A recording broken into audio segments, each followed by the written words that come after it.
Well, good evening, and welcome again to the 2012 FAT.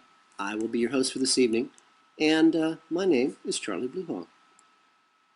Last night, we talked about learning to say no, and how we have been programmed to always agree, to always say yes to everything our leaders tell us to do. Go to war, hate Jews, hate Muslims, never tell the truth, always lie. Why? Because lying is politically correct, and telling the truth is a criminal offense. Because in America today, yes is no. Up is down, and war is peace. Just listen to any speech of little King George V, little George Bush, and you will hear this and just be amazed that anyone ever believed it, and still do. So tonight, I thought we might chat about what most people don't know. And as you might have guessed already, we could fill several libraries on what most people don't know. Lord, you could fill most libraries with what I don't know. Now, I've been doing this, whatever this is, living this now for the last 40 plus years. And I know so very little about all of this that it actually stuns me about what I don't know about it. I'd rather not have never known about it, as you know. I'd rather be sitting in front of the big screen TV, waiting for the pizza to show up, watching the game, a beer in one hand, a girl in the other. I'd rather not know. But for some reason I do. And here we are. And so I get back to wondering how it would be for someone coming into this today, waking up spontaneously, say, and finding themselves in the middle of this nightmare and trying to figure it out. From this point forward, good Lord, they would be so completely overwhelmed that frankly they're beaten before they even begin. I truly do not know how to get enough people up to speed on the true condition of our world in order to do anything about it in time to make any kind of difference. And the truth is, the very sad, the very blunt truth is, it really is too late. And the truth is, all we can do now, you and me, is run and hide. We just have to stand by somehow and watch the planet flip. Watch and let the wars burn themselves out.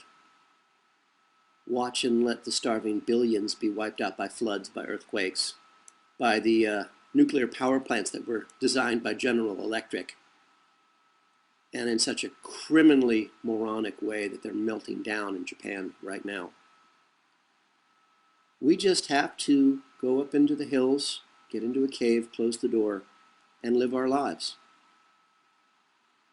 And let everybody else die out. We just can't help them. There's nothing, quite literally, there's nothing you and I can do. Nothing. We very, very painfully few, will live on. Just because we knew enough to survive. We knew just enough to run and hide. We knew just enough to plan. As I always tell you, please have a plan. Some kind of plan. Look around. Decide what you're going to do. Commit it to paper. Commit it to writing. Work with whoever you can. And when the time comes, and you will know when the time comes, you just quietly pick up and you walk away. Don't try to save anybody. It's too late. And so, this leads us to what most people don't know. Excuse me. What most people don't know is that children raised in homes without both parents, male or female, husband and wife,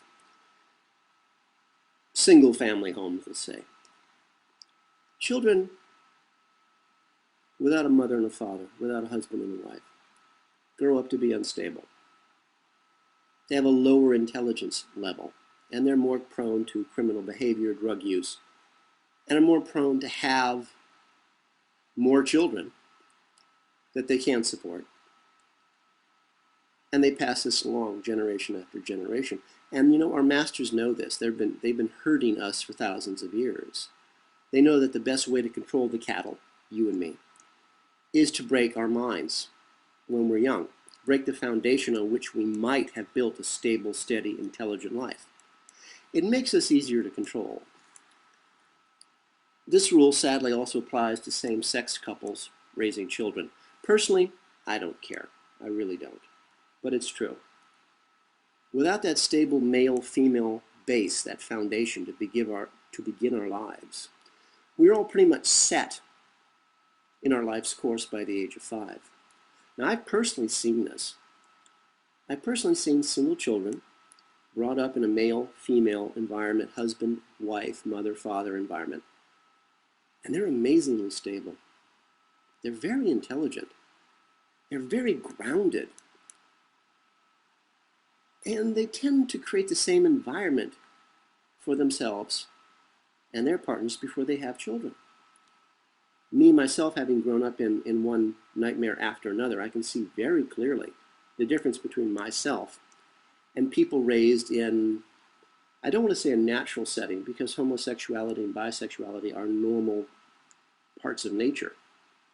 So I can't say children raised in a natural setting. I can say that a lot of scientific study has been done on this for decades that shows that children, preferably single children, with a male-female environment, a father and a mother, a husband and a wife, grow up to be incredibly stable, well-adjusted, well-balanced, and are very intelligent, especially when the women are a little older before they give birth. I think the optimum, as I recall, please don't quote me, woman around 40.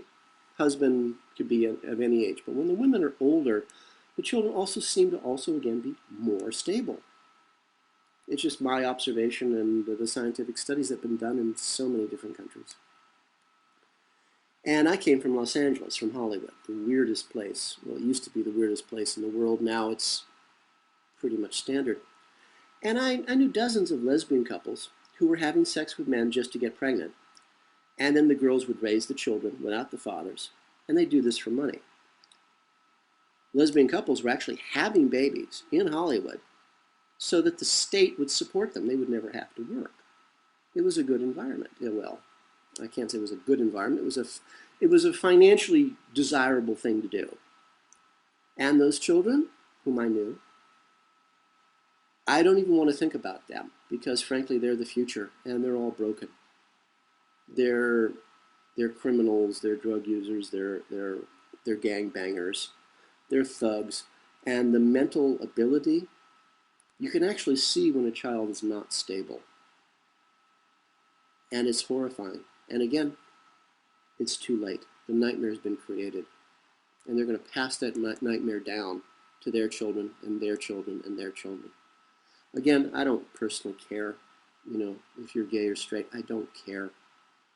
But again, these are studies from all over the world you can find at your local library. Again, the local librarian at the reference desk is your best friend in the world. Go and visit them. Say hi. They'll help you. What most people don't know. AIDS is a man-made virus. The last time I checked, there were 900 variations of the AIDS virus, which in nature is frankly just not possible. What most people don't know is that a virus is a silicon-based life form. You and I are carbon-based. A virus is a silicon-based life form. It's alien. I mean, quite literally, it is an alien form of life. And it's so small, it can actually float through a solid wall and never even notice the wall. So here's the question. If a virus is so small that it can float through a solid wall, how is a little piece of plastic, a condom, supposed to protect you from AIDS? What most people don't know, the AIDS virus dies instantly.